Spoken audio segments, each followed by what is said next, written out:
परंपरा अनुजाई प्रत्येक वर्ष ज्येष्ठ मास अमावास्या तिथि सधवा नारी माने सावित्री व्रत पालन करिथांती।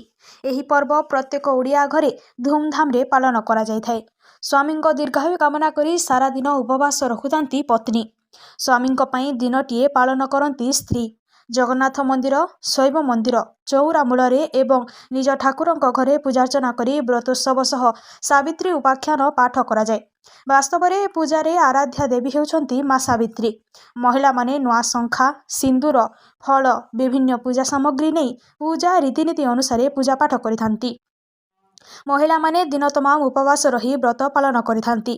एही दिन रे व्रतधारी महिला माने अनुग्रहण करू नथिबा बेले पूजा शेष परे फलाहार करिथांती। काहे केउ कालरू रही आसीची एही परंपरा। पुराण अनुसार जमराजंक कबळरू सत्यवानଙ୍କୁ फेराई आनिथिले सावित्री। एही पौराणिक गाथा को